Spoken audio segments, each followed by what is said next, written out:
sudačkog odbora Hrvatskog kickboksing saveza, sa mnom na čelu, tu je i moj kolega Boris Pavičić, član, i Miljenko Kutleša, također član. Nisam siguran da je danas sa nama, vjerojatno ima čovjek nekih obaveza. Sa nama je Romeo Deša, svi ga manje više znaju, koga ne zna, ovako tehnički direktor, čovjek koji je bio i kreator ovih novih ovako pravila, o tome ćemo više kasnije. Sa nama je predsjednik Tomislav Bilandžić, predsjednik Hrvatskog kickboksing saveza, i odmah ću iskoristiti priliku da mu dam par minuta da vas sve zajedno pozdravim. Tomo, izvoliš. Tomo, hvala ti. Pozdrav i tebi kao predsjedniku sudačkog odbora, pozdrav Boro tebi kao članu sudačkog odbora, Romeo tebi kao našem članu upravnog odbora i tehničkom direktoru VAKO-a, pozdrav svima vama polaznicima današnjeg seminara.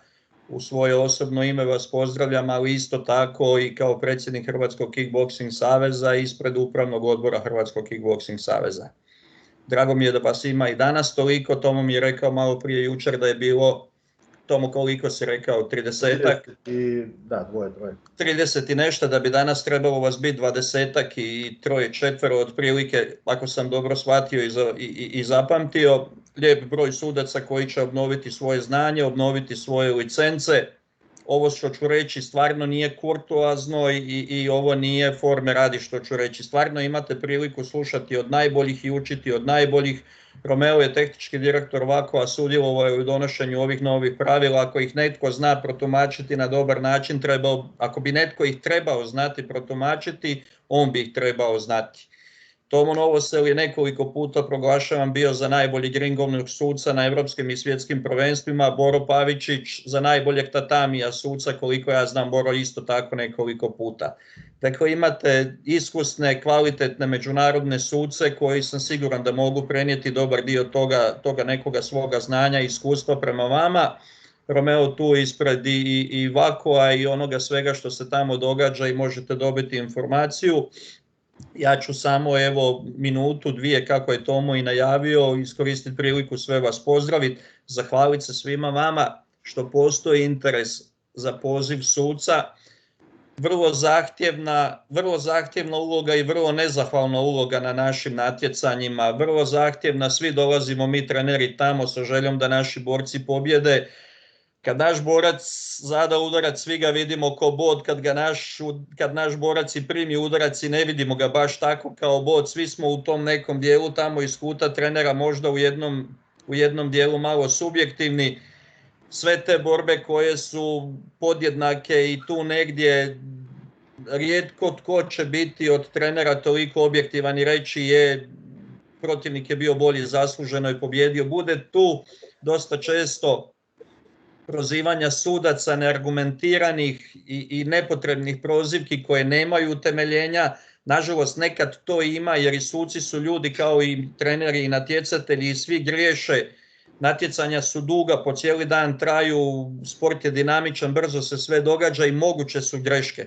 Ono što sam vas uvijek molio, sudite pošteno, sudite korektno, imajte svijest o tome da vaše odluke mogu utjecati u dobrom dijelu na nečije sportske karijere i živote. Klinci su najosjetljiviji u toj fazi odrastanja, kad su im bitne te pobjede, kad im je to bitno za jačanje samopouzdanja, socijalizaciju, odrastanje. I ja vas molim i apeliram, imajte svijest o svemu tome. Imate stvarno od koga naučiti korektno suditi, imate od koga naučiti kako dobro suditi. Svima vam želim ugodno druženje, Tomo, kroz ovaj seminar. Svima vam želim da iz ovog seminara izađete i pametniji i bolji suci, svi oplemenjeni nekim novim znanjima i nekim novim vještinama. Ja vam želim svu sreću i nadam se da ćemo se uskoro vidjeti na nekom od natjecanja. Ja se nadam da će to biti već državno prvenstvo ako sve bude u redu u travnju, krajem travnja, Romeo, kad je 17. 18. mislim da je predviđeno državno prvenstvo. Ako stožer civilne zaštite odobri da se održavaju natjecanje i ako budemo bili u mogućnosti, moj će prijedlog prema upravnom odboru biti da tada već krenemo s državnim prvenstvima i gotovo sam siguran da će jedan dio vas sudaca sudački odbor angažirati oko tih natjecanja. Žao mi je što se ovaj seminar održava online, takve su nažalost Taka je nažalost trenutna situacija epidemiološka, nadamo se da će dogodine to opet biti sve po starom, da ćemo se vidjeti uživo negdje kao što je bilo i proteklih godina, ali i ovako isto tako mislim da se može dosta toga odraditi. Hvala vam još jednom svima, želim vam svako dobro i obilje Božjeg blagoslova. Tomo, izvoli, hvala Bog. Hvala predsjedniku Bilandžiću, hvala Tomo, čujemo se, vidimo se do skora. Bog. Dragi moji, znači, kao što sam i naveo u mailu, situacija što se tiče suđenja nije dobra, nemamo prilike biti u kontinuitetu suđenja, nemamo prilike raditi sami na sebi po pitanju toga, stjecati iskustvo, takva su vremena i bilo bi mi draže znači, da smo se i uživo vidjeli kao što se vidimo svake godine, ali eto, svi smo u tome i ostaje nam samo da to nekako prebrodimo i čekamo bolja vremena. Ja ću dati riječ Romeu nakon ovog kratkog uvoda. Zamislili smo ovaj seminar na način da Romeo prezentira nekakva osnovna pravila. U tim osnovnim pravilima naći će se i točaka koji će se direktno ticati tatami pravila, naći će se i točaka koja će se direktno ticati i ringovnih pravila, ali nakon što on završi opća pravila, onda ću ja kratku prezentaciju napraviti samo za ringovna pravila i za ringovne discipline. U međuvremenu, bilo kakvo pitanje nemojte prekidati sa mikrofonom, nego ga napišite u chat room. Molit ću kolegu Pavičića da kontrolira taj chat room i pokuša odgovoriti na neka vaša pitanja. A na kraju ovog seminara ćemo si ostaviti malo vremena, pa onda ako ima nekako pitanje za direktnu diskusiju, pa možemo i preko kamere. Prije nego što dam riječ Romeu, molit ću vas još da ugasite mikrofone. Ne znam, Jurice, da li zbog veze treba da se ugase i kamere ili nije potrebno. Bitno je samo znači da su mikrofoni ugašeni, da ne upadamo u riječ i da se ta mikrofonija ne stvara. U pravilu, oprosti što te prekidam, ako te prekidam, znači dovoljno je samo mikrofone ugasiti, ali ne morate niti imati upaljene kamere, pošto će sad Romeova prezentacija biti highlight ovog sastanka, tako da zbog brzine veze možda bi čak bilo i bolje ugasiti kamere, eto. Ok, znači ugasit ćemo kamere i zvučnike, a Romeo će svoju prezentaciju staviti na veliki ovaj ekran, pa možete svi zajedno pratiti. Tako je. Romeo, izvoliš. Hvala lijepo, pozdrav svima. Ja sam pripremio jednu uobičajenu, je li vidite ovu prezentaciju, Tomo, molim te samo mi reci jer ja ne vidim. Vidimo prezentaciju, sve ok. Dakle, ja sam pripremio jednu prezentaciju koja je prilično obimna i koja govori o jako puno stvari i koja je uključila ove nove promjene, međutim uključila je i one osnovne stvari koje svaki sudac početnik mora jedanputa odslušati i čuti i recimo to tako proći. Dakle, ja ću pokušati biti jako brz, koliko god bude moguće brz, neke stvari ću eto i možda i preskočiti, ali kad završi ovo, meni će Novosel poslati vaše e-mailove, ja ću svima vama poslati ovu prezentaciju tako da ćete moći pročitati i vidjeti i imati je kod sebe.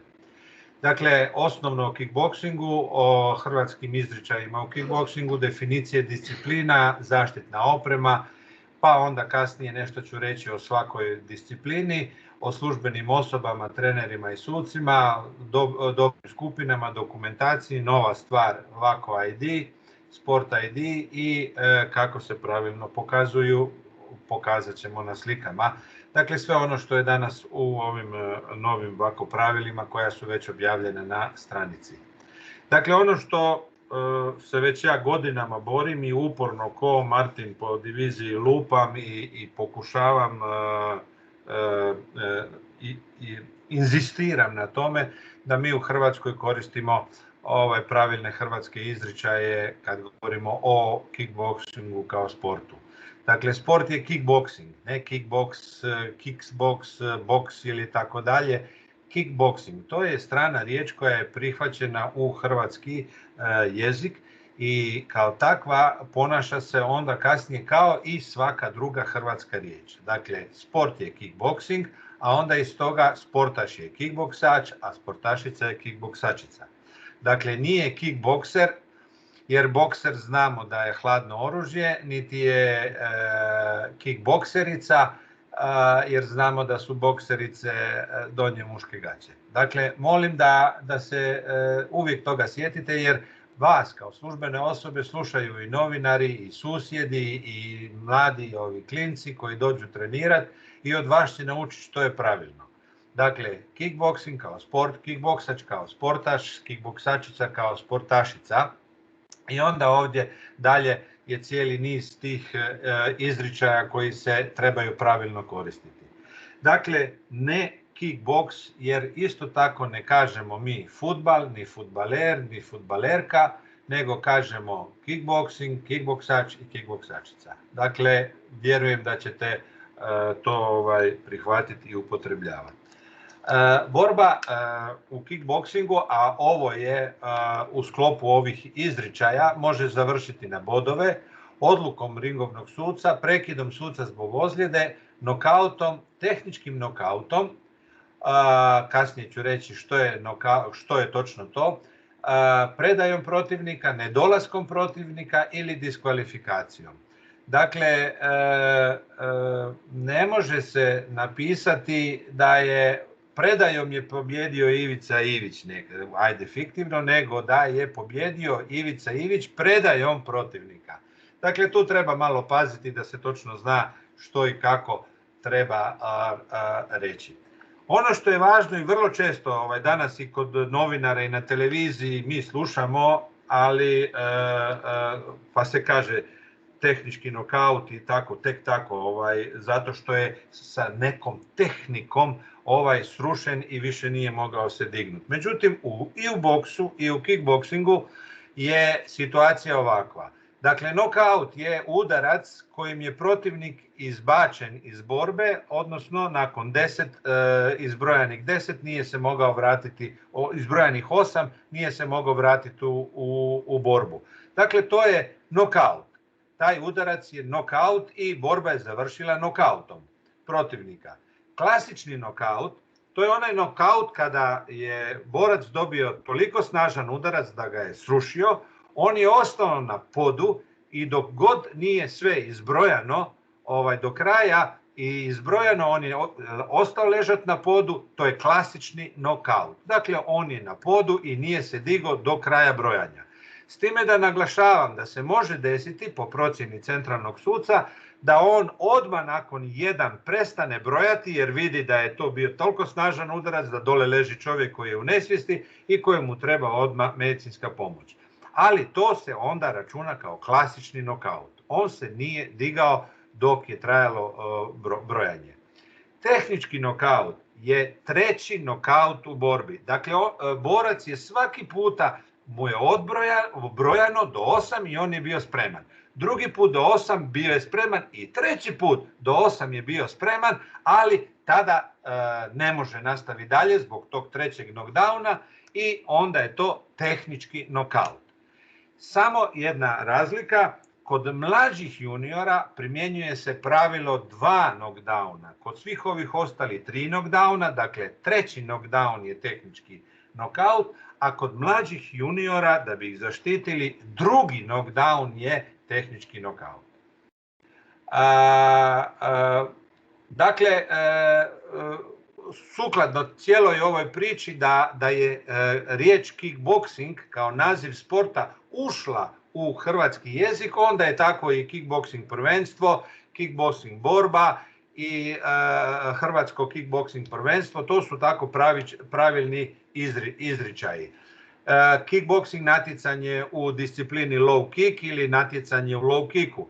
Ono što je važno za reći, ne može se i nije u redu i nije korektno reći da se neka borba odvija po kickboxing pravilima. Pa jeste li ikada čuli da je neko rekao da se nogometna utakmica odvija po nogometnim pravilima? Naravno da ne. Dakle, odvija se u kickboksingu ili u nekoj disciplini ili tako se to pravilno kaže.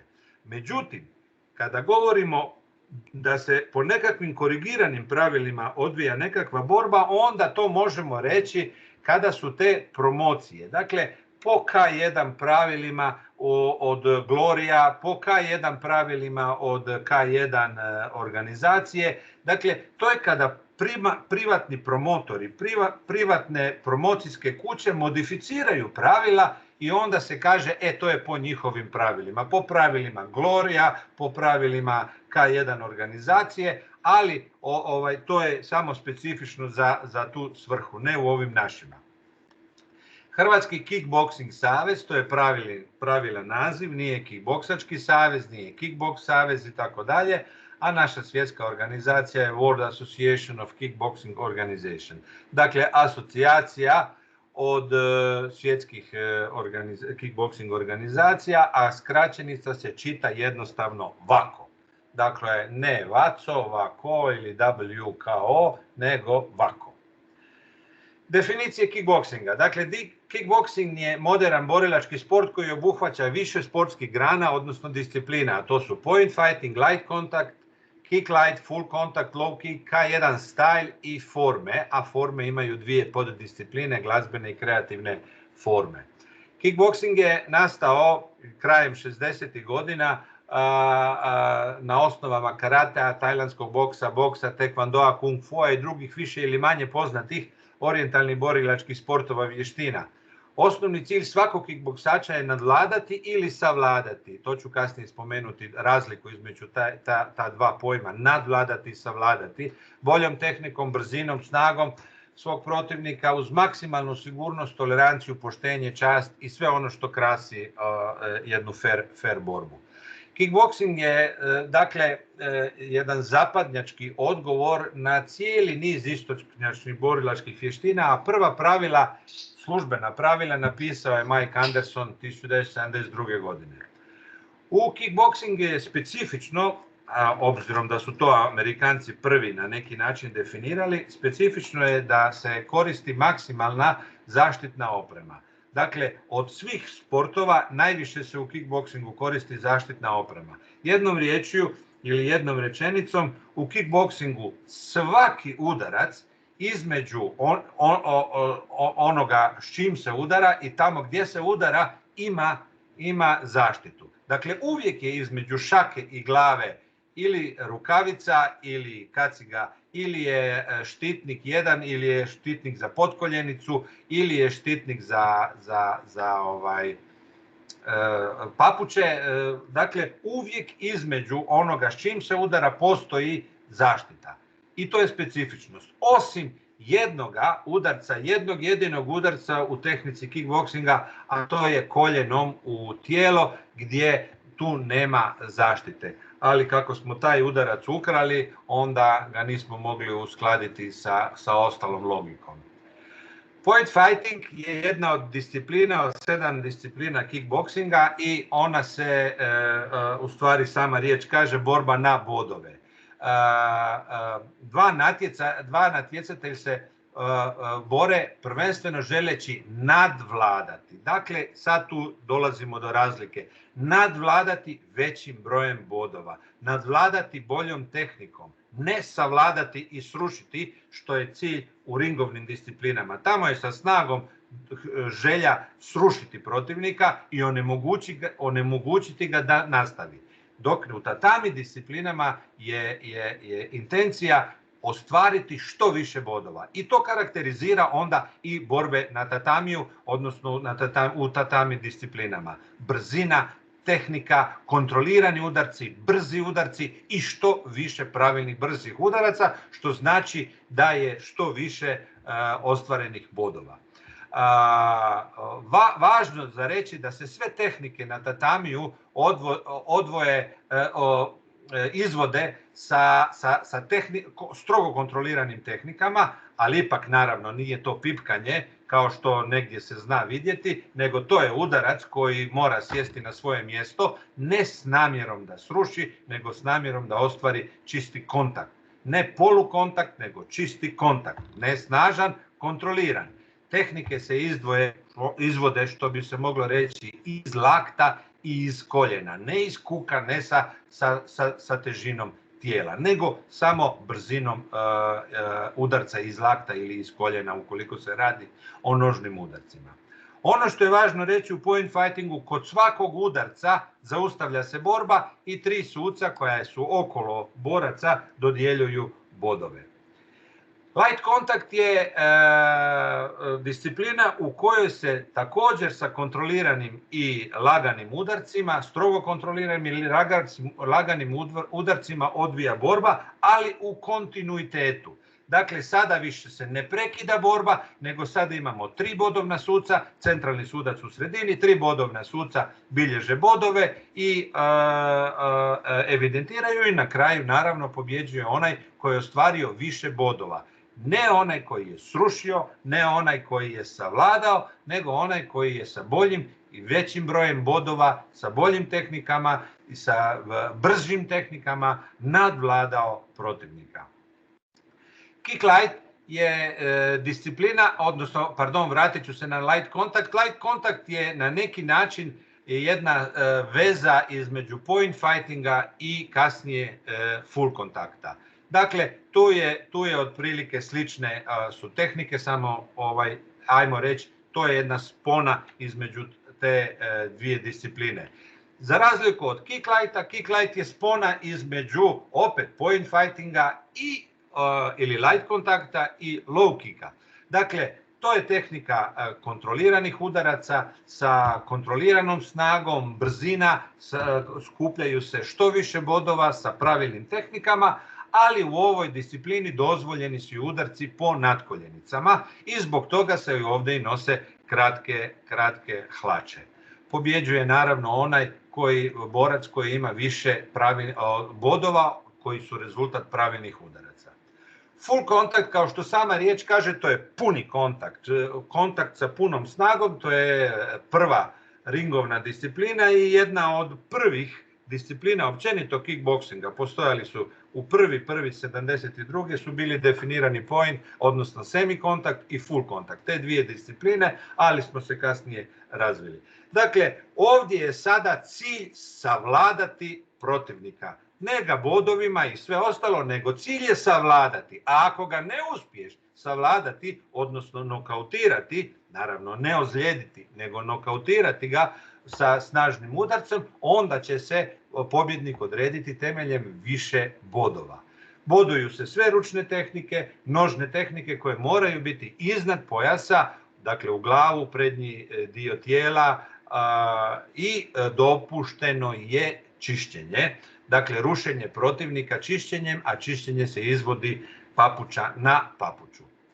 Low kick je također ringovna disciplina gdje se koristi puna snaga, ali još ovdje dodajemo novo područje u koje se dozvoljavaju udarci, to su natkoljenice. Natkoljenice sa vanjske i sa unutrašnje strane mogu se udarati, ne smiju se direktno udarati i ne smiju se sa stražnje strane, ali je natkoljenica dopuštena. Nije dopušten udarac u potkoljenicu, međutim, ukoliko borac koji se brani podigne potkoljenicu i udarac sjedne u potkoljenicu, to se ne smatra niti bodom, niti greškom, nego je to se računa kao blokada i uopće se ne boduje. Dakle, tu je važno reći da nije, kada je protivnikova noga na podu, ne smije se udariti u potkoljenicu, naravno, ne smije se ni u koljeno, ni u potkoljenicu, ali ukoliko je noga podignuta, smatra se blokadom. K1 style je naša sada trenutno najpopularnija disciplina i svi su ludi sa time. Dakle, to je modificirani disciplina koja je počela još 80. godina u Japanu. Prvi K1 turnir je bio 93. ili tako, na kojem je pobjedio naš Cikatić. Dakle, to je spoj između karatea, Kyokushinkaja, našega low kicka i tajlandskog boksa. Dakle, gospodin Iši je zaželio naći ko je to najbolji borac, stand-up borac u ringu i onda je on modificirao ta pravila, prilagodio pravila i od tuda su nastala i naša pravila za K1 style. Radi autorskih prava, mada smo dobili suglasnost, ali nikad ne znaš kad neki advokat može, mi smo dodali ovaj style, dakle K1 style, ali u žargonu svi govore K1. U ovome udarcima, u K1 disciplini dopuštene su sve ručne i nožne tehnike, dopušteno je round back fist, dakle onaj kružni udarac sa zapešćem unazad, ali nije dopušten back fist. Dakle, ručne i nožne tehnike i ovdje dodajemo još i udarac koljenom. Udarac koljenom dopušten je kada se protivnik drži za vrat ili za ramena sa jednom ili sa dvije ruke. Dakle, to je promjena. Može se držati sa jednom ili sa dvije ruke i udariti jednim udarcem, jednim koljenom. Ne dva, jedan. Nakon toga treba napraviti korak nazad i opet krenuti u napad. Ne smije se udarati dva puta. Ukoliko krene borac u drugi, sudac je dužan zaustaviti tu borbu i ne dozvoliti da se plasira drugi udarac, a ukoliko se plasira ide opomena. Govorim o udarcu koljenom. Tu sad imamo i još jednu disciplinu forme. Često puta kickboksači se ismijavaju sa tom disciplinom, međutim tu je sukus svih tehnika koje se inače koristi u kickboksingu. Dakle, tu su prikazane borbe sa zamišljenom protivnikom, glazbene forme gdje su sinhronizirane sa glazbom i kreativne forme gdje se prvenstveno daje težište na tehnike, kreativne forme. Samo jedan detalj ću vam reći. Najviše plaćeni kickboksači u svijetu, najviše plaćeni dolaze iz formi. Dakle, neću govoriti o nekakvim Mirku Filipovića i tako dalje, ali ovi borci, konkretno jedan koji je bio naš svjetski prvak, Ashley Beck, trenutno radi u filmskoj industriji i ova djevojčica također koju vidite na slici, a Ashley Beck koji radi u filmskoj industriji kao dubler ima plaću 17.000 funti tjedno. Sad mi nađite ko to tako ima plaću 17.000, znamo da po 6 mjeseci, godinu dana traje snimanje nekog filma, pa koji to tako naš kickboksač zarađuje. Dakle, nemojmo se, da ne kažem, omalovažavati ovu jako lijepu disciplinu. To su bile te naše discipline, pa nekoliko riječi o zaštitnoj opremi. Dakle, zaštitna kaciga mora biti izrađena od gume, odnosno to je jedna mješavina silikona i gume, silikonske gume, meke plastike i ovako izgleda. Ono što je važno, zaštitna kaciga mora omogućiti zaštitu osjetljivih dijelova, a to su uši, tjeme, iznad čela i zatiljka. Dakle, zaštitna oprema ne samo da štiti od pravilnih udaraca, nego zaštitna oprema mora štititi i od nepravilnih udaraca, zbog toga to tako i postoji. Kao što imate ovdje prilike vidjeti, ona ima otvoreno lice, sa čičak trakom se veže ispod brade, mora omogućiti dobru čujnost, dobru širinu pogleda, zato nisu dozvoljene one koje pokrivaju lice. Nisu dopuštene ove kacige. Dakle, kao što vidite, ova prva lijevo pokriva jako veliko lice ili ova sa ovom groznom maskom, ona zaklanja vidik, ili ispod ove, pogledajte, ispod ove maske, koliko god smo htjeli da se prikaže plastični vizir, potkrala se greška i vidimo ovdje da je preko lica. Ovo što se koristi na sparinzima i ono nije, naravno dozvoljeno je na sparingu, ali na natjecanjima nije. Kad govorimo o zaštiti glave za kategorije u point fightingu, djeca i mlađi kadeti, koriste se ova zaštitna maska plastična maska koja se vidite kako stavlja preko kacige i ona štiti da ta nježna dječja kožica ne bude, kožica lica ne bude oštećena sa rukavicom ili sa, kad je rukavica koliko god ona dotakne pod i sve ostalo pa da ta prašina ne ide na to osjetljivo lice. Ona je obavezna u point fightingu za djecu i mlađe kadete. Štitnik za zube mora se koristiti u svim dobnim skupinama, u svim disciplinama, pa čak i ispod ove maske koristi se jer štitnik za zube prvenstveno štiti od horizontalnog pomjeranja donje vilice, dakle lijevo-desno. I ona se mora nositi u svim borbama. Ukoliko kickboksač ima štitnik za zube, mora imati posebnu dozvolu ortodonta.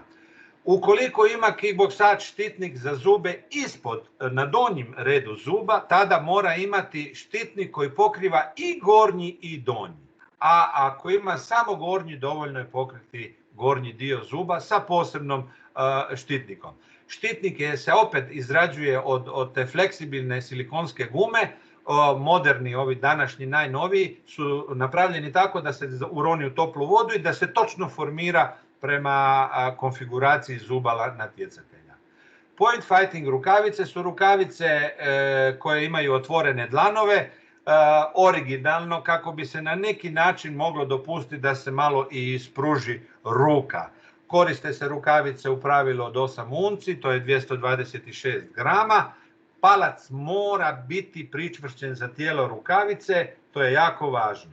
Kod ovih rukavica valja reći da se strogo vodi računa da one nisu labavo vezane, što smo imali prilike i vidjeti kod nekih natjecatelja, labavo vežu pa kad on ispali udarac iz lakta, rukavica malo klizne kojih 5 cm, ostane na ruci, ali njemu dovoljno da ostvari kontakt sa licem ili sa glavom protivnika. To je strogo zabranjeno, to treba kažnjavati, osim naravno ako ta rukavica nije skliznula u borbi jer mu je stisnuo ruku i izgulio tu rukavicu. Dakle, vodite o tome računa. Ona mora biti na zapešću sa ovim trakama, čičak trakama, čvrsto vezana kod borca.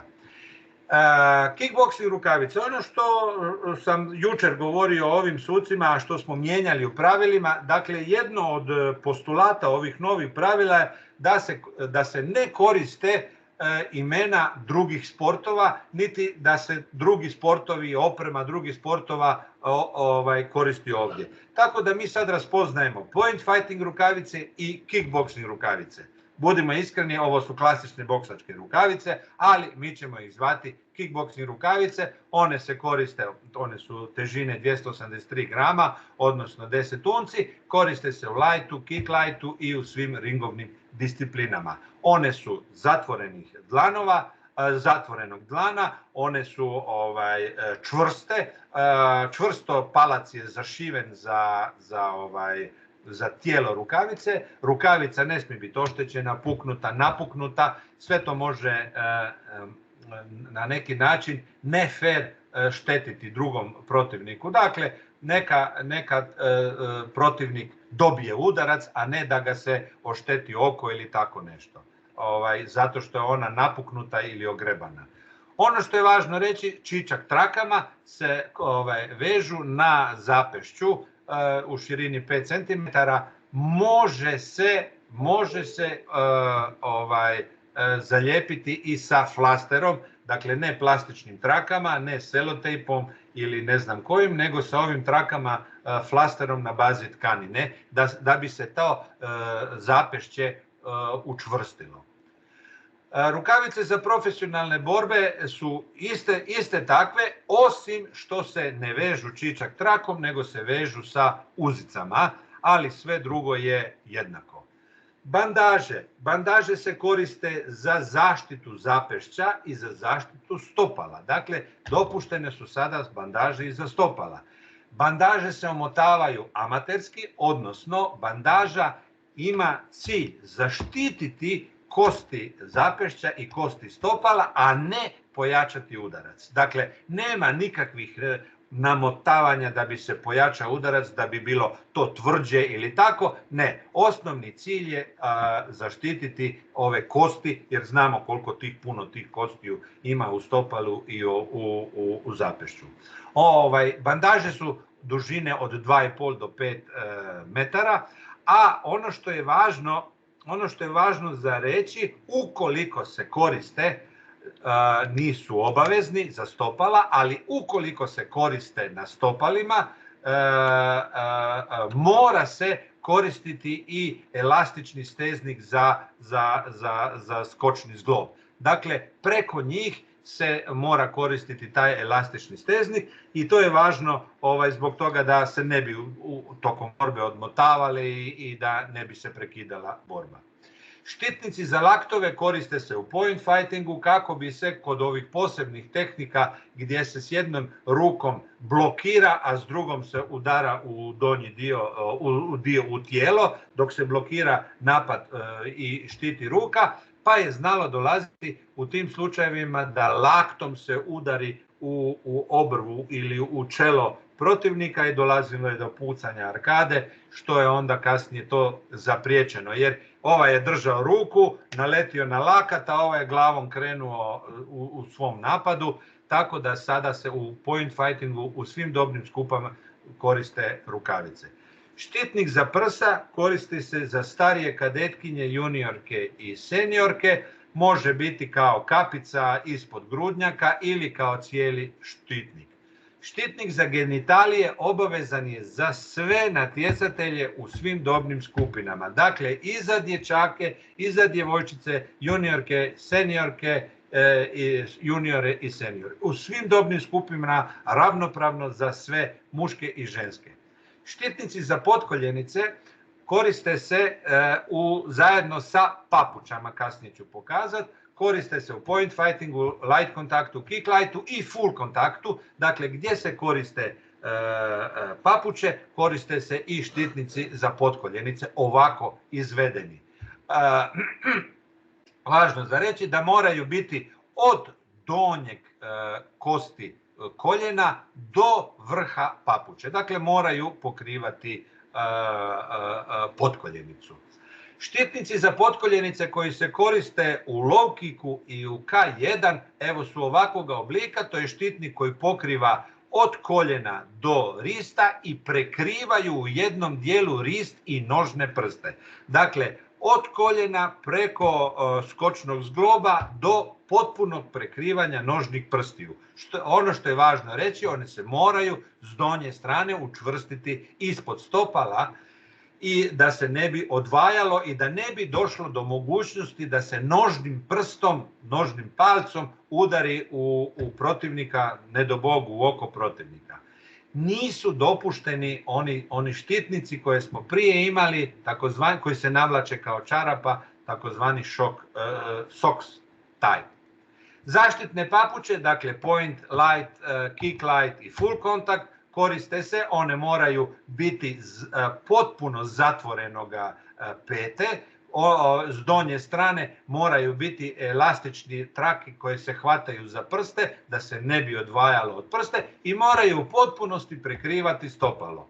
Meni je jako žao nekih koji imaju nogu 48, ali ima i takvih papuča i ne možete, kao suci, ne smijete dopustiti da u borbu uđe neko kome viri nožni palac, a ne do Bog da ispod tog papuče kad pregledavate ugledate da su dugački nožni nokti, morate tražiti da odmah to skine. Ima 2 minute i ima da ošiša te nokte. Nažalost, nismo mi jako pametni, nego imamo jako loše iskustva. U Irskoj je jedan sa nožnim palcem, noktom, jedno oko zagrebao. Nažalost, došlo je do pucanja očne opne i oslijepilo je dijete na jedno oko. Majka je tužila i možete misliti kako je to završilo sa ogromnim obeštećenjima. Dakle, ne treba vam to, vodite o tome računa. Što se odjeće kickboksača tiče, razlikujemo za gornji dio majicu i bluzu. Englezi imaju tih milion t-shirta, ovi šrta, oni šrta ili tako nekakvih topova, mi nemamo u tom našem jeziku, ali evo napravit ćemo razliku. Dakle, majica sa V izrezom gdje je ne obična majica koja je V izrez, nego koja ima ovaj rub koji se preklapa. Pogledajte kao što i ovdje kod ovoga Richarda Vereša, dakle ovaj top, dakle taj rub se preklapa i ovdje dole na ovoj majici, one se koriste u point fightingu. U light kontaktu se koriste majice na U izrez, a u kicklightu, kao što je, mislim, nisam ovdje, to ja se ispričavam, nisam pokazao, koriste se majice bez rukava. Dakle, majice potpuno bez rukava. Ja se ispričavam, evo, zaboravio sam korigirati. Dakle, ovo su majice koje se koriste ili gornji dijelovi odore u point fightingu, ovo je također, a ova majica se koristi u light kontaktu. U kick lightu se koristi ista ovakva majica, samo bez rukava. Naravno, morali smo zbog velikog broja naših kickboksačica koje poštuju svoja muslimansku vjeru, dopustiti da koža tijela bude pokrivena. Kao što vidite ovdje, dozvoljeni, dopuštene je triko, ispod ovoga one su obadvije pravilno obučene, ali imaju pokrivenu kožu.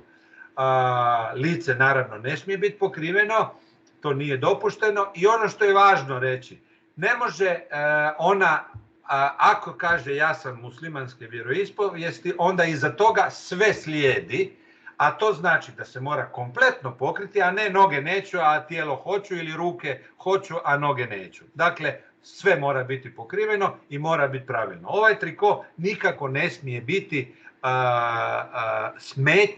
smetnja u normalnom borbi ili zaštiti u borbi. Kratke i duge hlače se koriste, kao što znate, point, light i full contact, a kratke se koriste u kick lightu, low kicku i K1. Duge hlače, ukoliko se koriste sa majicom, dakle point i light, onda moraju imati pojas, elastični pojas različite boje. Međutim, u full kontaktu ne treba, jer je jasna razlika između hlača i tijela, koji sucima daje do znanja gdje je taj rub. Isto tako je stvar kod kratkih hlača. U kick lightu gdje se koristi majica treba biti različite boje, dužina kratkih hlača je između pola i 2/3 i uvijek koljena moraju biti vidljiva. Nedopuštena odjeća, dakle nije dopušteno boriti se u ovim takozvanim MMA hlačama, u hlačama sa oznakama drugih sportova ili za druge namjene. Dakle, ovo je nedopuštena odjeća, dakle samo ono što sam prije spomenuo. Nedopuštena oprema, kao što sam prije spomenuo, nisu dopušteni štitnici za noge kao čarape, nisu dopuštene ove rukavice kojima se prsti odvajaju, nije u borbi predviđeno da se nosi 12 unci rukavice, niti da se ispod rukavica nose nekakvi ojačivači udarca. Ista stvar je i sa ovim rukavicama, nisu dopušteni ovakvi štitnici za koljena, ali nisu dopuštene ni ove kineziotrake ili ovakve papuče koje imaju otvorene pete. Dakle, to nije dopušteno nositi. Dalje, nije dopušteno kickboksaču nošenje naočala, naravno nemoguće, ali danas već postoje te nekakve naočale, ali to uglavnom nećemo raspravljati, nije dopušteno, niti tvrdi kontaktni leća, dopušteno je samo meke leće ukoliko ih ima. Nije dopušten ulazak u borbu sa bilo kojom vrstom nakita, naušnica, privjesaka, ukrosa, piercinga, nigdje. Neke piercinge ćemo vidjeti, a neke piercinge prepuštamo na povjerenje da ih nema, koje nećemo pregledavati, ali nisu dopušteni. Kickboksač može imati bradu, ali ona ne smije biti duža od 2 cm i mora naravno biti uredna. Ista stvar je i sa kosom. kosa može biti bilo koje dužine, međutim mora biti uredno podvezana da ne smeta u borbi, prvenstveno ovom borcu koji ima dugu kosu, da mu ne zaklanja vidik i tako, mora biti vezana, a ako je vezana mora biti sa elastičnom trakom ili pamučnom trakom, a ne sa kopčama ili sa nekim plastičnim ili metalnim kako se zovu te, ne znam, nema veze, znate šta mislim. Špangice, evo. Samo oprema i zaštitna oprema i odjeća, oprema, zaštitna oprema od odobrenih proizvođača može se koristiti na svjetskim i europskim prvenstvima i tamo se ta oprema može iznajmljivati. U ovom trenutku su to Adidas i Top Ten. Ono što nije dopušteno korištenje video snimke kao dokaz u žalbama.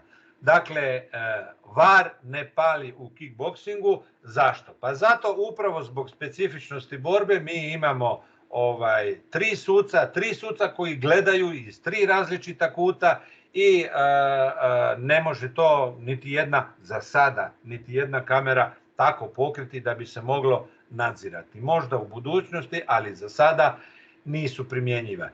Odnosno, vama kao sucima savjetujem, kada vam dođe neki trener i kaže pogledaj ovo, nemojte niti gledati. Ne da mu kažete ne, neću, nemojte niti gledati i nemojte se upuštati. Ko zna kad je to snimljeno, u kojoj minuti, je li dodijeljen bod, nije dodijeljen bod, je li dodijeljena opomena ili nije, vi to ne vidite u tom trenutku na tom komadu snimke nečega. Nemojte se u to upuštati, recite ne, neću niti gledati, to nije dokazni materijal.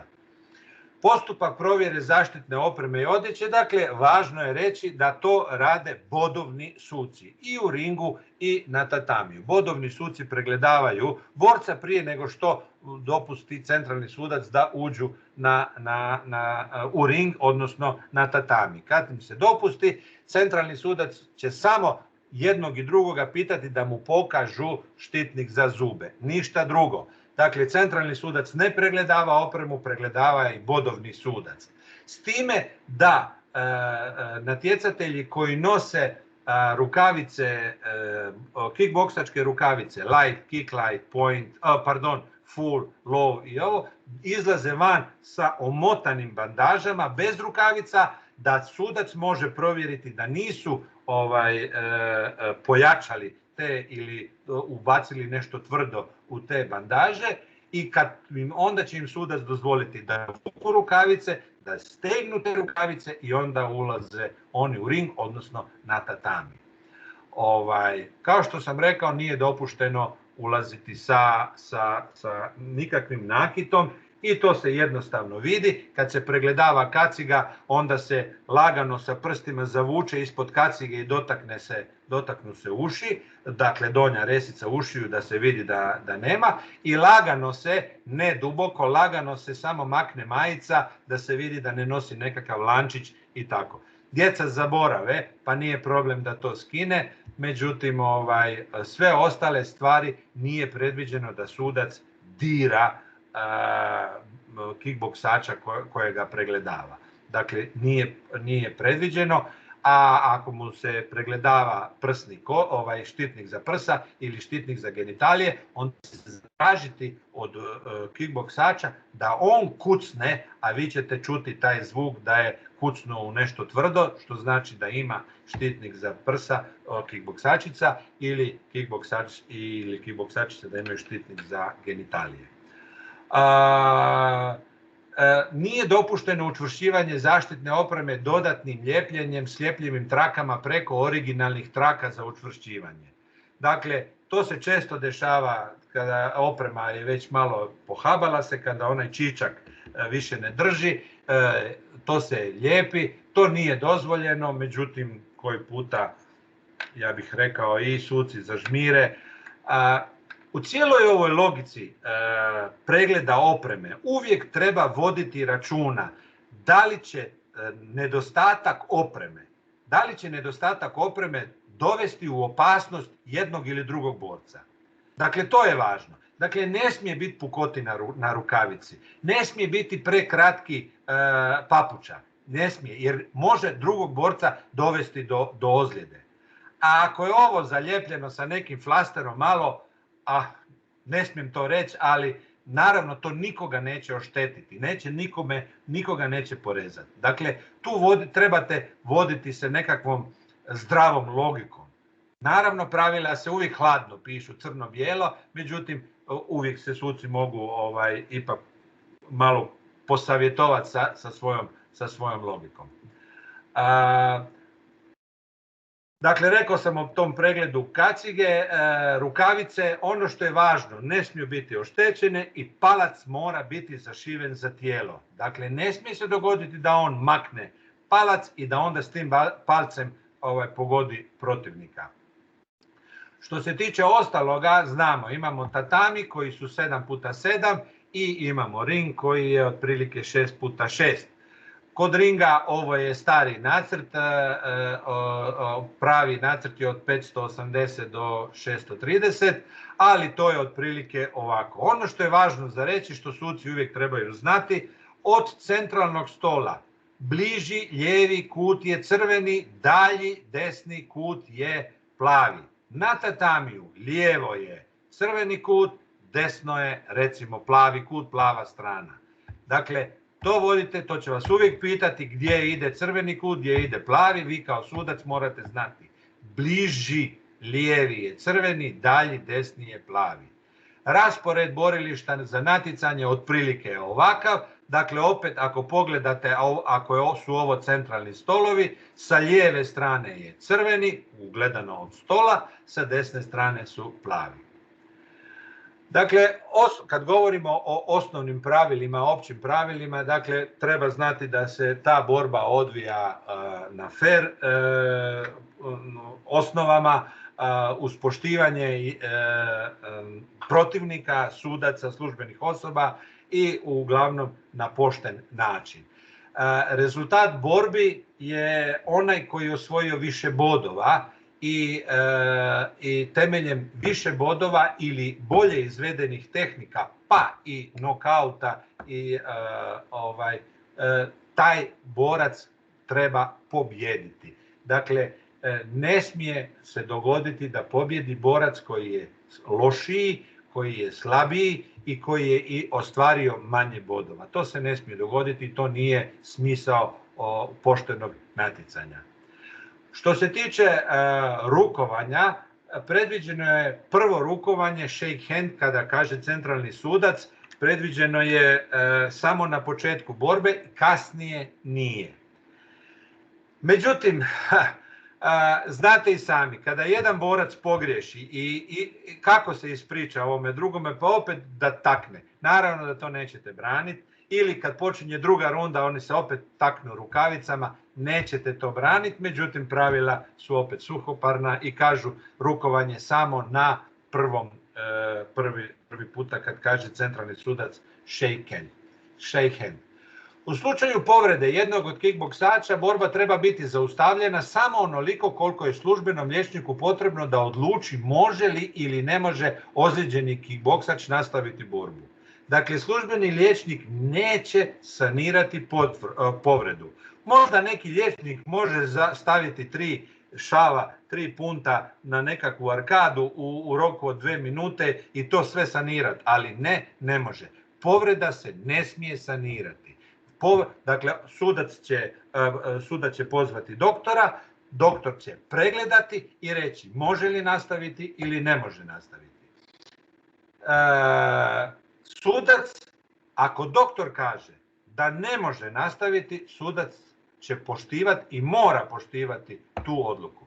Ako doktor kaže da borac može nastaviti, ali ipak vi kao sudac procjenjujete da nije u stanju, jer sagledavate cijeli tijek borbe i cijelo stanje ovoga borca, vi možete reći ne može nastaviti, gotova borba. Imate to pravo. Dakle, uvijek se ide na tu sigurniju stranu. Međutim, ako doktor kaže ne može nastaviti, vi ne smijete reći da nastavi, imamo još 5 sekundi. Stoga su jako važni doktori sa iskustvom.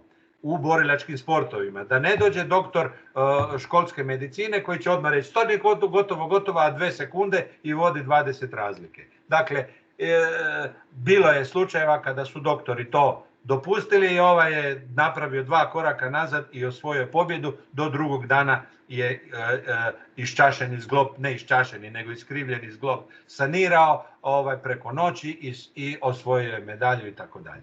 Dakle, tu treba se opet voditi sa nekakvom logikom. Ponavljam, ne smijete nastaviti borbu ako doktor kaže ne, a imate pravo ako doktor kaže da, vi reći ne. Evo, toliko je.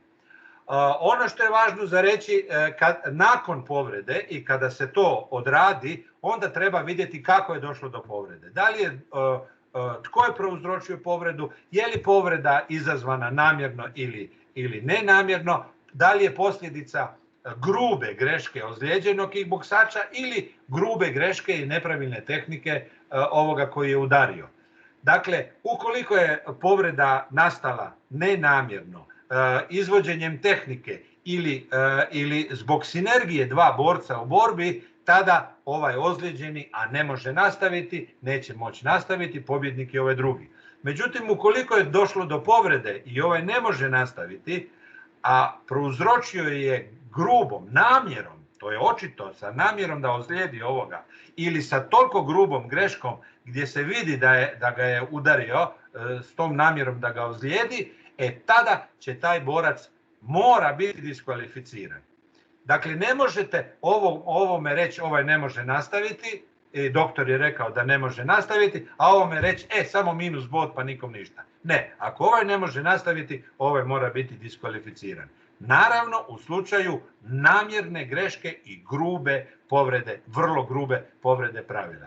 Ukoliko je došlo do nenamjerne greške, do običnih, recimo, povreda pravila, onda ovaj neće biti kažnjen, a ovaj koji ne može nastaviti, nažalost, moramo reći bad luck. U slučaju nokauta, dakle, sudac će kada vidi takav udarac koji je doveo do nestabilnosti borca, koji je doveo do gubitka koncentracije, do gubitka sposobnosti da se dalje brani, do gubitka pa i polusvijesti ili čak i gubitka svijesti, sudac će odmah zaustaviti borbu sa specifičnim dizanjem ruke i pokazivanjem broja 1 i reći će, neće reći tada stop, nego 1 i započet će brojanje. 1. Staće sa tim brojanjem, poslaće ovoga drugoga borca u neutralni kut, kad govorimo i u kick lightu, i u light kontaktu, i u ringovnim disciplinama, poslaće ga u kut. Tek kada ovaj borac koji je zadao taj udarac stane mirno, dakle nema skakanja, nema slavlja, nema dizanja ruku, mirno mora stajati u tom neutralnom kutu, on će nastaviti brojanje. 2, 3, 4. Dok god se ovaj ne umiri, dok god ovaj ne stane mirno sa spuštenim rukama, neće se nastaviti, pa neka se ovaj njegov protivnik odmara. Dakle, njegovo je da stane u kut mirno. Nastavit ćete brojanje. Ukoliko je na 8 ovaj spreman, dakle čvrst, tvrd, koncentriran, napravi stabilan korak naprijed, gotovo brojanje, nastavlja se dalje, evidentira se knockdown. Ukoliko on nije stabilan, ukoliko on se ruši, ukoliko su mu zjenice još uvijek široke i vi vidite da on nije spreman za nastaviti borbu, da bi nastavak borbe mogao biti opasan po njegovo zdravlje, brojat ćete 9, 10 i to će biti nokaut. Dakle, nakon toga, nakon nokauta, borac mora ići na pregled i svaki borac kod svakog nokauta dobiva 4 tjedna suspenzije. Dakle, ne smije trenirati i ne smije se boriti. Najmanje 4.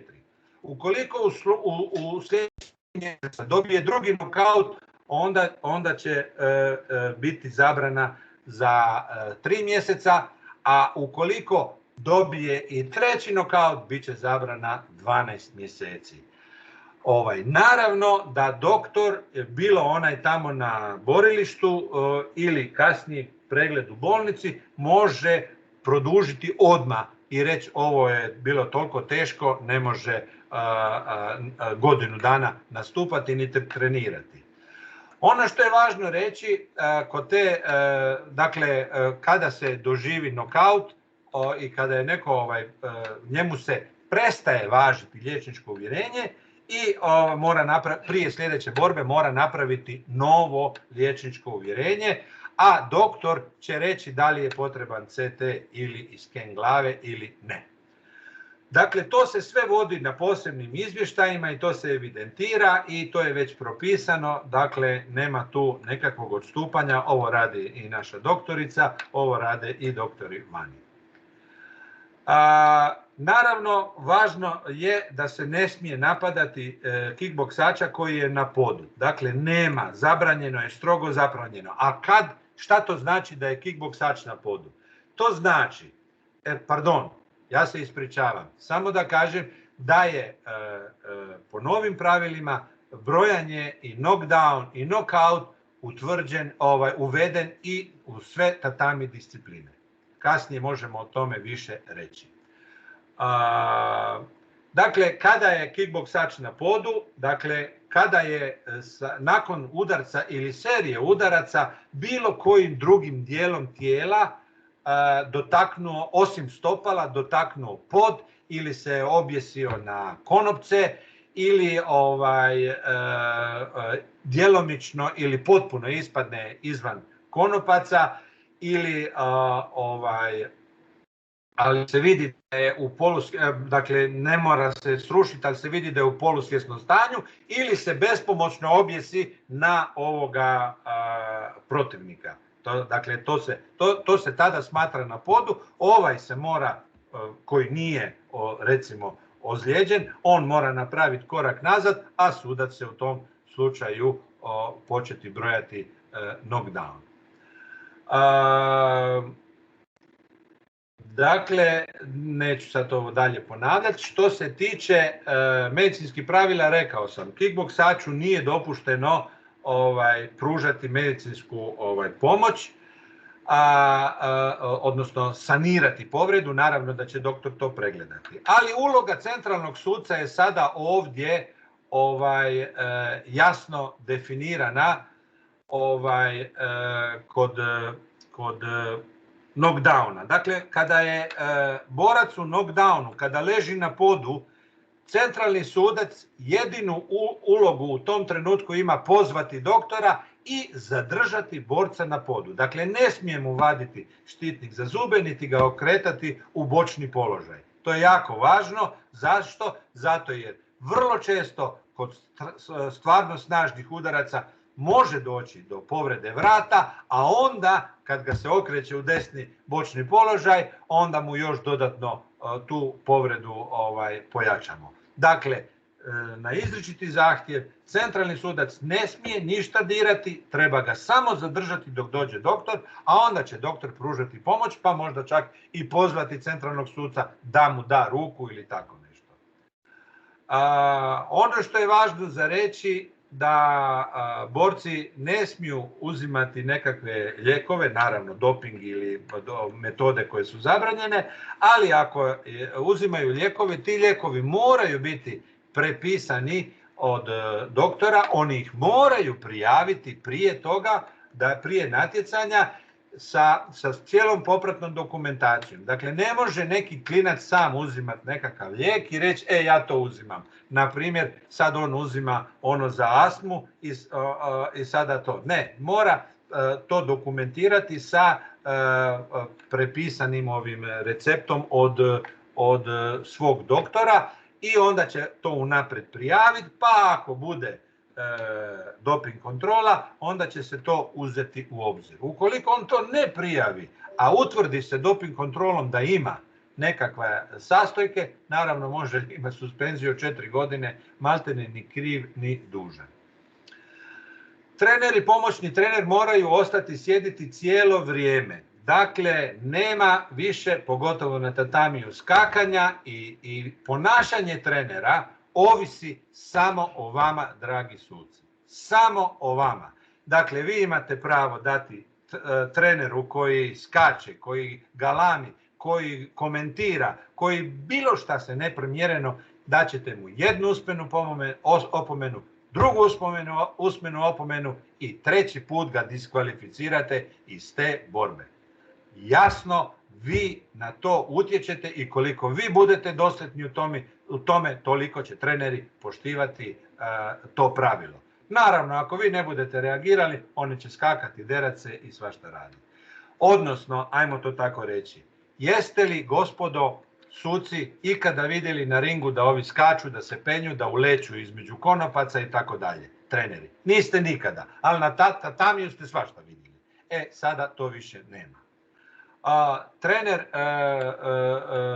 ne smije nositi kapu, ne smije nositi naprtnjaču torbu, može nositi samo onu torbicu oko pojasa i onu opremu koja mu je nužna, malo vode u plastičnoj boci, spužvu, ručnik i eventualno flaster i silikonsku mast koju eventualno može lagano namazati na obrvu ovoga borca. Eventualno malo. Međutim, tigrova mast i sve ovo ostalo, to je nedopušteno, ne smije se nositi i to ćete vi pregledati. I ako ste koji put primijetili, suci u ringu vrlo često znaju pomirisati rukavice da bi vidjeli da slučajno nije rukavica namazana sa tigrovom masti, jer ukoliko je dođe u kontakt sa okom od protivnika, njemu će početi jako suziti oko, pa će biti onemogućen u svojoj obrani. Promjena odluke. Niti jedna objavljena odluka ne može se mijenjati osim u 3 slučaja. Kad je utvrđena jasna materijalna pogreška pri zbrajanju bodova.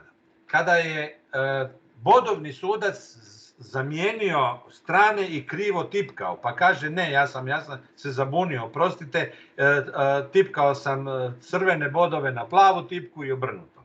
Dakle, to je tada. I treća, kod očitih grubih kršenja pravila, ali materijalnih pravila, ne procjene. Dakle, nikada se ne ocjenjuje i nikada se ne mijenja uvjerenje suca. Ako ste vi rekli, ja nisam vidio, niko ne može reći jesi vidio si i promijeniti to u bod ili tako dalje. Dakle, to je jedina moguća promjena odluke. Trener ima pravo 2 puta u toku borbe ukazati eventualno na materijalnu grešku. Ali koja je to materijalna greška? Pa nije zaustavljeno vrijeme ili nije mu prikazan bod ili niste mu ovo, to je ono, pa će se onda to riješiti. Međutim, ne smije se komentirati niti mijenjati vaše odluke. Kao ni borci, tako ni suci ne smiju sudjelovati na ovim drugim disidentskim federacijama, VKA, VKN, VKF, ISKA i tako dalje. Nama je dopušteno sudjelovanje samo u VAKO-u i u HKBS-u i isto tako samo članovi VAKO-a i HKBS-a mogu sudjelovati na našim natjecanjima. Nećemo sada ovdje. Runde na svim seniorskim prvenstvima su 3 i juniorskim prvenstvima su 3 puta po 2. Kod starijih kadeta su to 2 puta po 2, kod mlađih kadeta i djece 2 puta po 1. S time da se na ovim velikim natjecanjima, dakle ne na prvenstvima, trajanje runde i broj rundi mogu skratiti ukoliko je jako puno natjecatelja.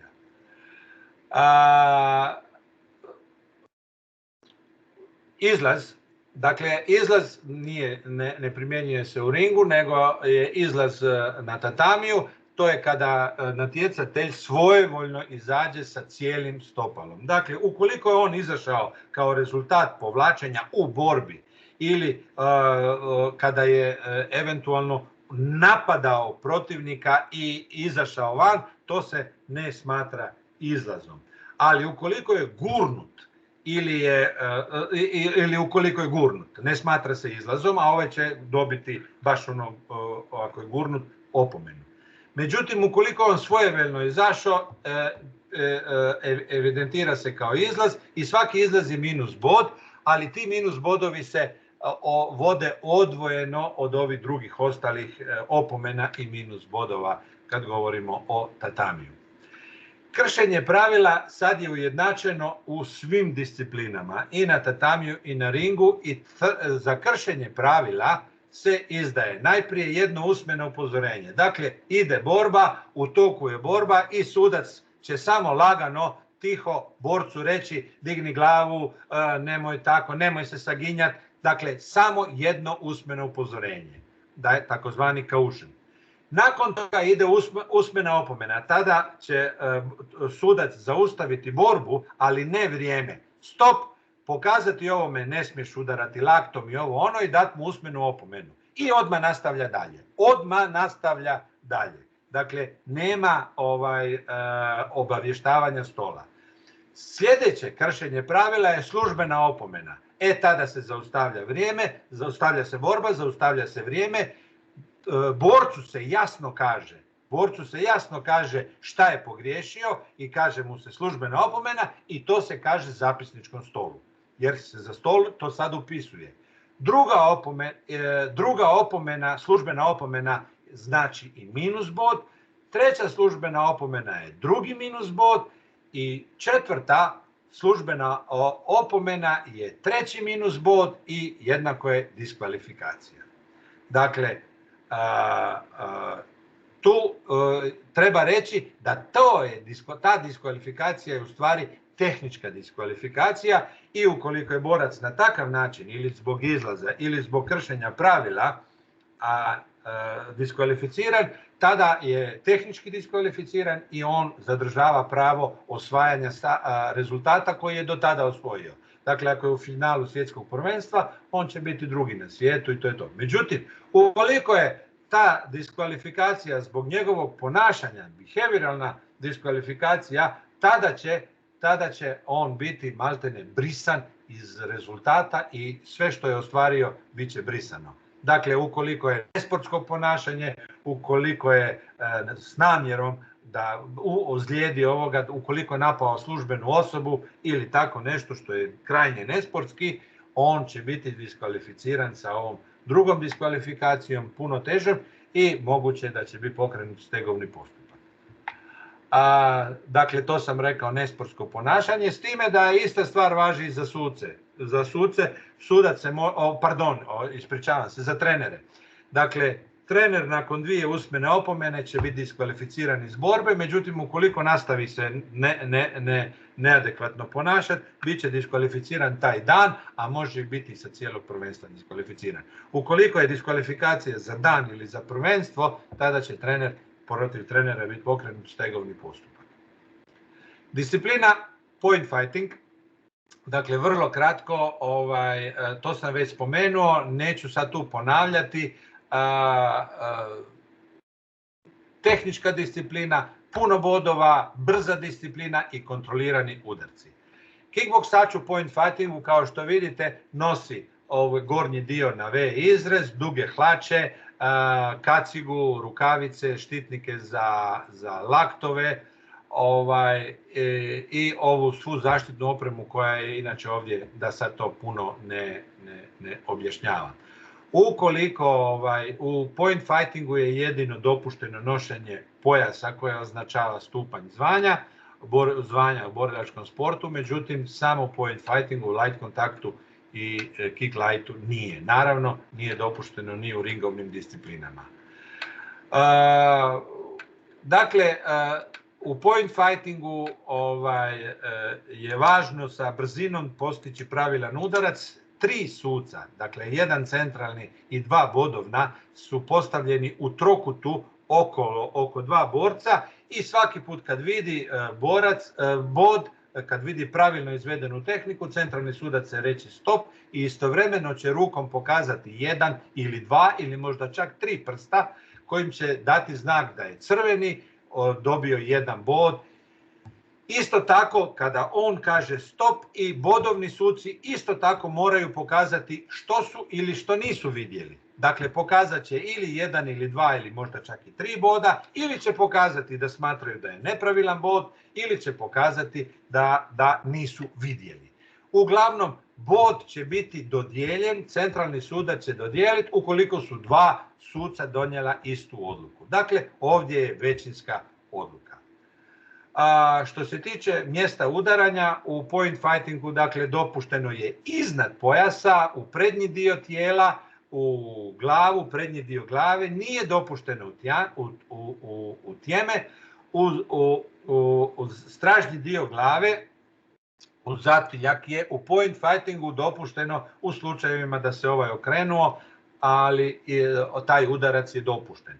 Jedino u point fightingu, nigdje drugdje nije dopušteno. Ono što je izričito zabranjeno jeste tjeme, jeste gornji dio ramena, odnosno ključna kost, i izričito je zabranjeno udaranje sa petom. To treba voditi jako računa i to treba strogo, da bi se, ono što bi se reklo, strogo kažnjavati. Naravno, u cijelom kickboksingu nisu dopuštene nebalansirani udarci, dakle kada on je pao nakon toga, izgubio ravnotežu i nekim trećim dijelom, osim stopala, dotaknuo pod. Nisu dopušteni udarci koji su izvedeni, a da se ne gleda meta, da se ne gleda mjesto u koje se udarace, takozvane slijepe tehnike. I nije u point fightingu posebno je važno ovo isklizavanje tehnike koje sam već spomenuo. Kod dopuštenih tehnika, udarci nogom, to su sve klasične nožne tehnike, udarci rukom, tehnike prednjim dijelom šake, ovdje je zapešćem, ne iz okreta, dakle nema, dozvoljen je back fist, ali nije dozvoljen round back fist u point fightingu i unutarnjim ridom dlana. Tehnike čišćenja moraju biti izvedene na pravilan način, a to je stopalo na stopalo. Dakle, ja ću sad vam samo to pokazati, ja mislim da ćete to vidjeti, samo mi recite da li vidite ovaj ekran. Ne vidimo. Ne, Romeo, vjerojatno zato što si složio da prezentiraš samo jedan dio prezentacije, odnosno ne cijeli zaslon. Je li sad vidite? Da. Dakle, ovo znamo svi iz Karate Kida, pa ću malo preskočiti. Ali evo,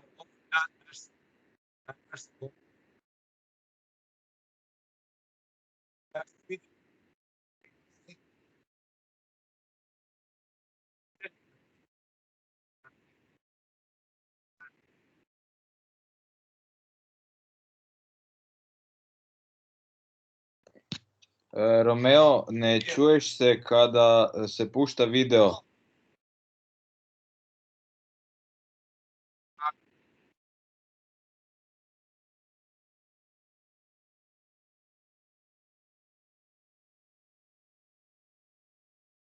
Nastavljamo dalje, da ne zadržavamo puno jer imamo još... Romeo, oprosti, kad si pustio video, onda se samo video vrtio, tvoj glas se nije uopće čuo, pa ponovi jedan put ovdje, molim te. Ja se onda ispričavam, hvala na upozorenju i nije važno, samo sam htio reći da je velika većina ovih tehnika vrlo ispravna i boduje se ono kada je drugi borac dotaknuo pod sa i nekim drugim dijelom tijela osim stopala. Dopuštene tehnike, dakle, sve je zabranjeno što nije dopušteno. Dakle, to odmah bude spinning back fist, izbjegavanje ili odbijanje borenja, napuštanje, izlaz, zlonamjerni prejaki, nekontrolirani udarci, nesportsko ponašanje, hvatanje i držanje, napad ili vrijeđanje i tako dalje. To su sve zabranjene stvari u point fightingu, ali i u drugim. Kriteriji bodova. Bod će biti priznat kada se dopuštenom tehnikom pogodi dopušteno mjesto za udaranje protivnika. Dopušteno mjesto s kojim se udara mora ostvariti čisti i kontrolirani kontakt s dopušteno mjesto u koje se udara. Dakle, mora se sa rukom, prednjim dijelom rukavice, ne sa zapešćem, ne sa podlakticom, ne sa laktom, nego sa prednjim dijelom rukavice, pogoditi recimo u lice. To je bod. ali ne smije se pogoditi ispod pojasa, ne smije se pogoditi, smije se pogoditi ruke, ali ruke, dakle nadlaktica, podlaktica se ne smatraju bodom, nego se smatra blokadom, nije zabranjeno, dakle ako se desi neće niko kazniti, ali se ne boduje. Dakle, govorimo s time da je iznimno važno u svim tatamin disciplinama reći da tehnika mora biti kontrolirana. Kod svakog pravilnog udarca dodijelit će se bod kojega dodijele najmanje dva suca, centralni i jedan bodovni ili dva bodovna ili kako god ili tri, dodijelit će se. U point fightingu se dodjeljuje zbog temeljem većinske odluke.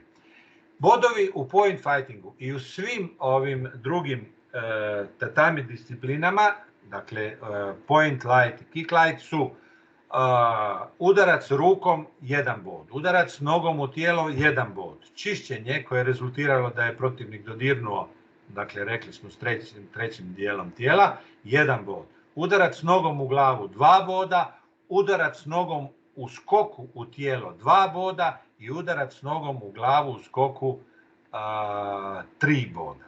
Tako je u svim disciplinama. Light contact, rekli smo, to je kontinuirana borba, iste tehnike kao koje se primjenjuju u point fightingu, s time da se ovdje koriste rukavice od 10 unci i koriste se ove ručne bandaže. Borba je u kontinuitetu, centralni sudac je zadužen za pravilnost i sigurnost izvođenja borbe, a bodovni suci su zaduženi za bodovanje i bilježenje tih bodova. Centralni sudac svoje odluke donosi sam. Dakle, centralni sudac je taj koji kaže da li je bio izlaz ili nije bio izlaz, da li je bio udarac pravilan ili nije bio pravilan i centralni udarac samostalno donosi odluke o opomenama i kaznama. Ne mora se konzultirati, međutim, ukoliko on misli da treba, može se konsultirati i pitati bodovnog suca i reći ja nisam vidio, daj mi reći šta si ti vidio i tako dalje. Kickboksač u light kontaktu, kao što ovdje imate prilike vidjeti, vjerujem da vidite jednu malu nepravilnost, dakle ovaj kickboksač lijevi bi trebao imati drugi pojas druge boje. Zašto? Zato jer nije jasno u borbi vidjeti gdje je taj rub i gdje je taj linija iznad koje je dozvoljeno i ispod koje nije dozvoljeno. To smo rekli, to je jedina razlika.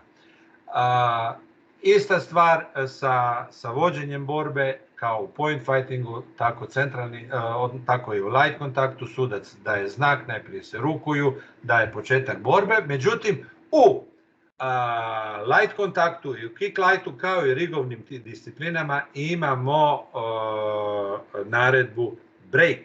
A break se izdaje kada njih dvojica uđu u klinč i nema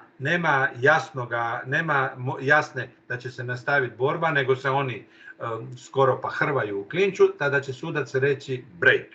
U tom slučaju oba dva borca moraju napraviti korak naprijed i automatski nastaviti borbu bez da se kaže dalje borba. Sudac nema potrebe. Ukoliko se jedan ne povuče, tada će dobiti opomenu. Dakle, oba dva borca moraju napraviti korak nazad i odmah nastaviti borbu. Ukoliko to ne naprave, dobit će opomenu. Naredbe centralnog suca su shake hands, odnosno rukujte se, borba, prekid ili break i stop. Stop time i time će dati kada treba nastaviti, početi brojenje. Sudac će zaustaviti vrijeme kada izdaje opomenu kickboksaču, kada, dakle, službenu opomenu kickboksaču, usmenu i službenu opomenu, verbal warning i official warning, zaustavit će kickboksač može zatražiti zaustavljanje vremena da popravi opremu koja mu se odmotala, olabavila,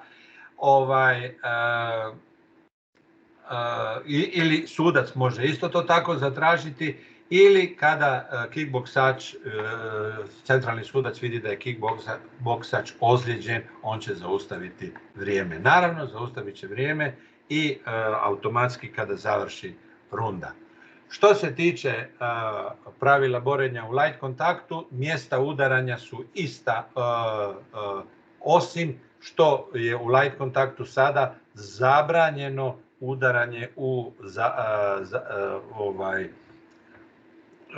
stražnji dio glave, u zatiljak, zabranjeno je udaranje i dopuštene su čišćenje, odnosno sve ove tehnike koje su ovdje navedene. Ono što je važno za reći, sve nožne tehnike koje, dakle sve izvođenje takozvane sjekire ili huka, one kuke, moraju biti izvedena sa stopalom. Ne smiju biti izvedene sa petom. Ukoliko se izvede sa petom, taj borac mora biti kažnjen. Zabranjene tehnike i ponašanja već smo spominjali, pa ćemo nastaviti dalje. Bodovanje je jednako, dakle ruka, noga u tijelo, čišćenje 1 bod, noga u glavu 2 boda i noga u skoku u glavu 3 boda. U light kontaktu i u kick lightu koristi se računalni sustav za bodovanje sa tipkalima i svaki pravilan bod se klikne crveni ili plavi tipkalo. Kad se klikne to tipkalo, na ekranu se pojavi odmah taj bod, dodjeljuje se tom borcu bod i svima je jasno da je to bod. Negativni bodovi se dodjeljuju, dakle, na upozorenje, usmena opomena, službena opomena, onda je, ajmo reći, 4. prekršaj minus bod, 3. minus bod je diskvalifikacija.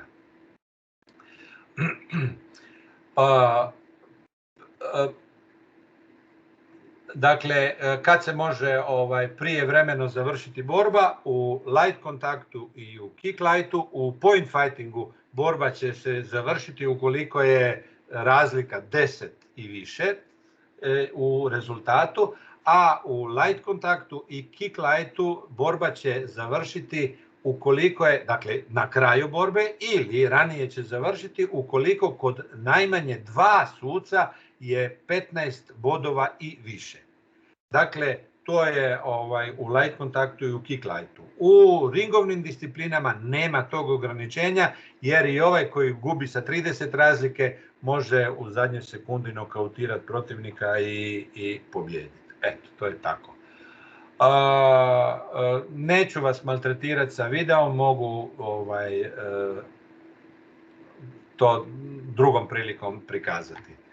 Kick light je disciplina koja je uvedena kao prelaz između pointa light kontakta ka low kicku na zahtjev prvenstveno istočnih zemalja, Rusa i sve ostalo, Rusa i Srba i tako dalje, koji su htjeli, opet nemaju point fighting, nemaju light contact, dakle nemaju te discipline, nego su htjeli pomaknuti da se djeca od 13, 14 i 15 godina, dakle stariji kadeti, mogu već početi uključivati i pripremati za kasnije juniorsku dobnu skupinu u kojoj već mogu nastupati u light kontaktu. Ono što je, dakle, osim udaraca u gornji dio tijela i glavu, ovdje su dopušteni i udarci po natkoljenicama, zato se u kick lightu nose i kratke hlače. Kratke hlače, kao što imamo prilike vidjeti, ovdje su maltene svi pravilno obučeni i pravilno opremljeni, plavi, crveni. Vidimo da je pojas različite boje, kratke hlače su dužine između pola i 2/3 natkoljenice, koljeno je vidljivo kod svih boraca, koriste se štitnici i papuče. Dopuštena mjesta jednaka kao i u light kontaktu i ono što uvijek treba voditi računa da se ravnomjerno koriste ručne i nožne tehnike. Međutim, naglašavam, u kick lightu je iznimno važno da su sve tehnike izvedene na kontrolirani način. To je važno za reći. Kontrolirano, nema snage. I pobjednik je onaj koji ostvari više bodova.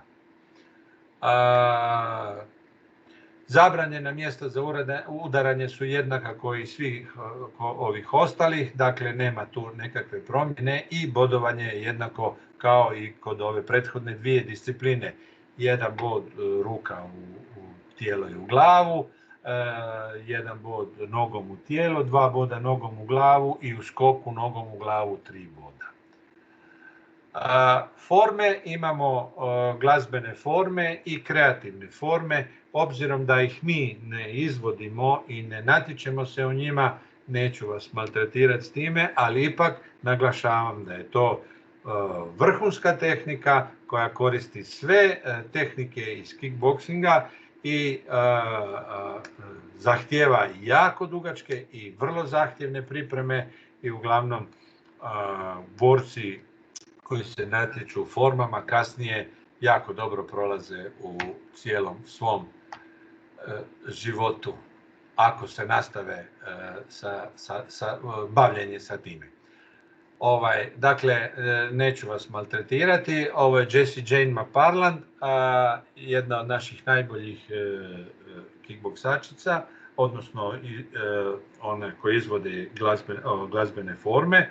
Samo da vam kažem da njezina videa, nađite Jessie Jane McParland na YouTube-u, ima više stotina miliona pregleda. Dakle, i kasnije je postala jako popularna, sada trenutno glumi sa Jackie Chanom u nekoliko filmova. I lijepe pare ubire. Što se tiče ringovnih disciplina, dakle jednako kao u light kontaktu i u kick lightu i u ringovnim disciplinama se koristi računalni sustav sa tipkalima. To mi već koristimo na našim natjecanjima i znamo. Lijevo tipkalo je u pravilu crveni, desno plavi.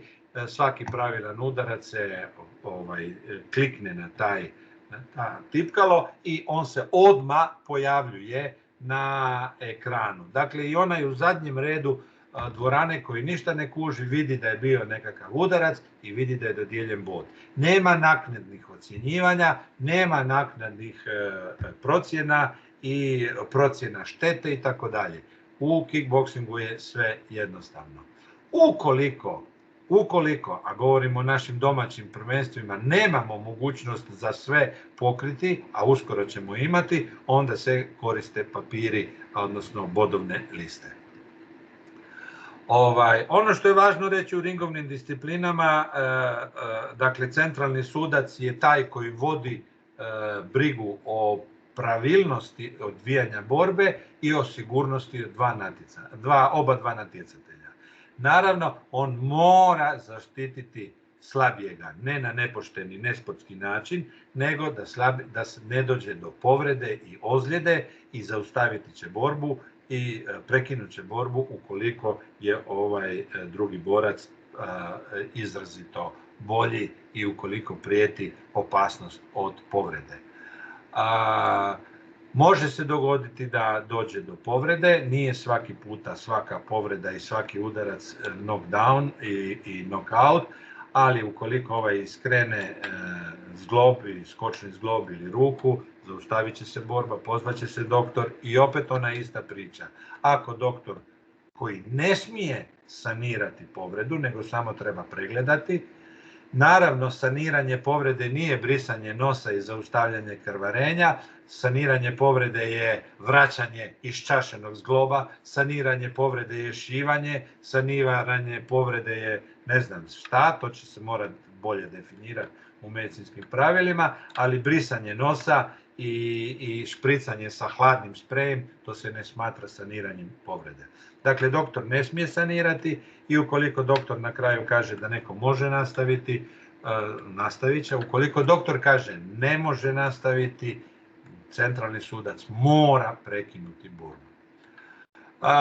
Da vas sada ne zamaramo ovim detaljima da su oba dva kickboksača plasirala udarac u isto vrijeme, broji se dok je uvijek jedan na podu i onda se odlučuje koji je pobjednik. Pobjednik je onaj koji se prije dignuo. Ukoliko su oba dva ostala na podu do 10, onda se proglašava pobjednikom onaj koji je imao više bodova do tog trenutka. Međutim, kako su oba dvojica nokautirana, ni jedan ni drugi ne mogu nastaviti dalje natjecanje. Dakle, ovaj zadržava to osvojeno mjesto s tim bodovima, ali ne može sutra nastaviti borbu, jer naravno ide odmah suspenzija od 4 tjedna. Rekli smo šta znači na podu, to važi jednako u ringu i na tatamiju.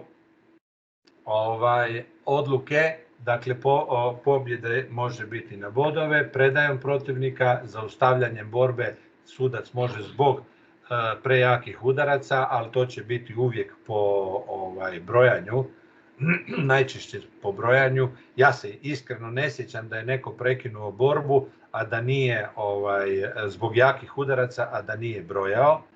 To se ne sjećam, ali postoji ta mogućnost. Zbog povrede i povreda diskvalifikacijom, rekao sam, postoji tehnička diskvalifikacija i diskvalifikacija zbog nesportskog ponašanja. Pobjeda nedolaskom protivnika, ono što je važno reći, dakle u svim ovima borac se poziva, dakle postoje cijeli niz sredstava informiranja, ekrana, rasporeda, štampanih rasporeda, online. Znamo šta Jurica naš tamo na telefonu možete znati kad se ko u kojoj minuti bori i sve ostalo. Dakle, pored toga, za vrijeme zadnje runde prethodne borbe poziva se sljedeća borba. Nakon završetka prethodne borbe poziva se sljedeća borba i 30 sekundi nakon toga. Ukoliko borac ne izađe, čeka ga se nakon tog trećeg poziva, aktivira se brojanje vremena i čeka se 2 minute. Ukoliko on dođe u roku od 2 minute, borba će započeti, a on će odmah dobiti službenu opomenu. Ne opomenu, nego službenu opomenu će dobiti, official warning. Ukoliko on ne dođe, izgubio je borbu i ovaj se protivnik u te 2 minute i ovaj se proglašava pobjednikom. Spomenuo sam prije pravilo trećeg knockdowna, dakle juniori i stariji juniori i seniori, treći knockdown je tehnički knockout, a drugi knockdown je kod mlađih juniora radi zaštite. S time da sad ovo pravilo drugog knockdowna vrijedi i za tatami, dakle i za djecu, mlađe kadete, starije i starije kadete. Juniori i seniori se bore uz pravilo trećeg knockdowna.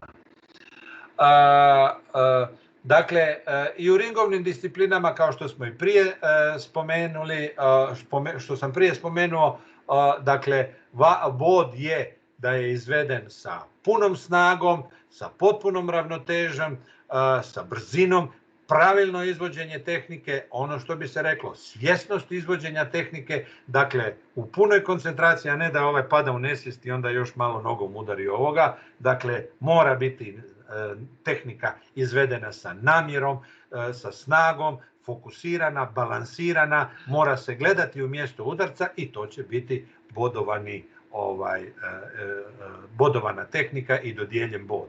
Dakle, u svemu tome mora biti pošteno i fer ponašanje, dakle ne smije biti namjere da se ozlijedi protivnik. Da, namjera je da ga se savlada sa jakim udarcem, sa knockoutom, to je namjera, ali ne smije biti sa nepravilnom tehnikom namjera. To se onda strogo kažnjava. Prekršaj, spomenuo sam, idu. Dakle, ono jedno usmeno upozorenje, ne 5 usmenih upozorenja, ne možete govoriti 5 puta digni glavu i tako dalje.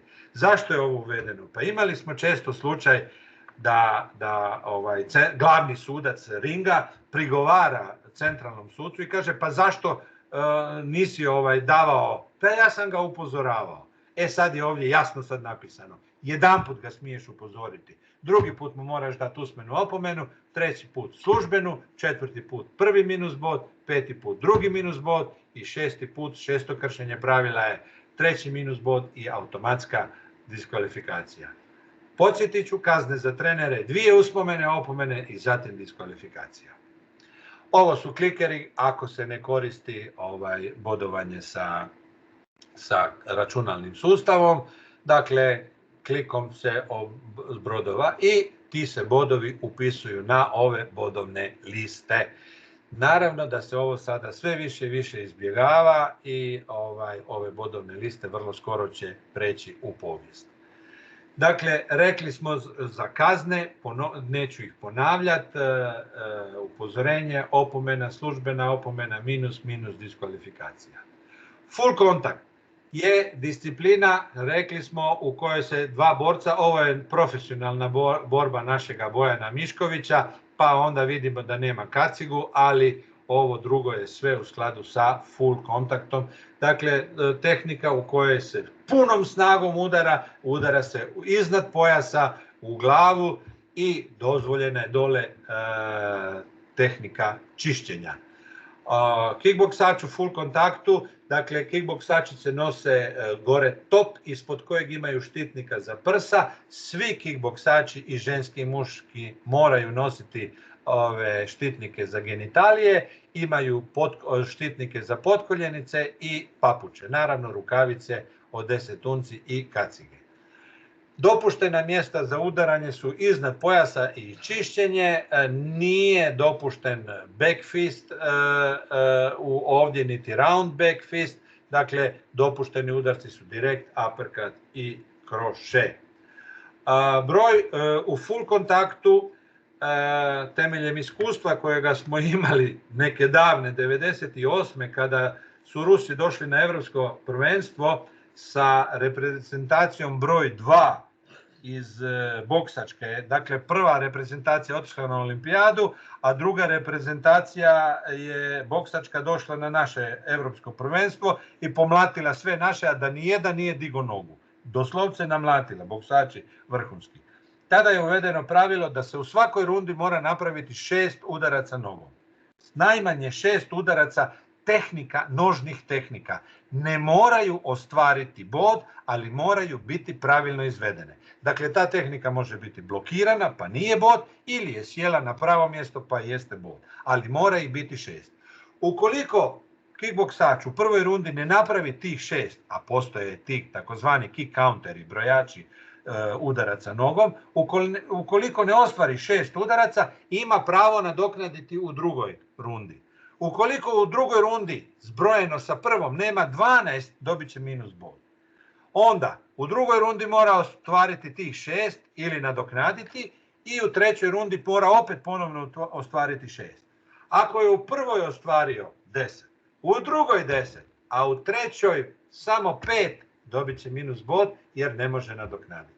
Dakle, on mora u svakoj rundi ostvariti najmanje 6, s time da zbog prve runde mu se daje prilika da nadoknadi. Naravno, u prvoj je ostvario, u drugoj mu fali, može nadoknaditi u trećoj, ali u trećoj ako fali, ne može, dobit će minus bod. Ovi bodovi, minus bodovi se vode odvojeno od ostalih prekršaja. Dakle, ajmo to tako reći, ako je dobio minus bod zbog nedovoljnog broja nogu nakon druge runde, u trećoj rundi napravi prekršaj, neće biti treći minus bod, nego će biti ili službena opomena ili nešto. Međutim, ne smije biti treći minus bod. Ne smije. Ukupno gledano ne smije biti treći minus bod. Dakle, mogao je imati jedan bod zbog nepoštivanja pravila ili prekršaja, drugi bod zbog nogu, treći bod ne smije biti, to je diskvalifikacija. I ukoliko nakon treće borbe završi sa minus bodom, treći minus bodom, piše mu se da je diskvalificiran, a ne da je izgubio na neke bodove pa je naknadno. Dakle, to je u full kontaktu bodovanje. Svi bodovi u svim ringovnim tehnikama su jedan udarac jednako jedan bod. Dakle, nema više sad ono nogom u glavu i tako, mada se je predlagalo, ali nema. Jedan udarac, jedan bod. Kriteriji za minus bodove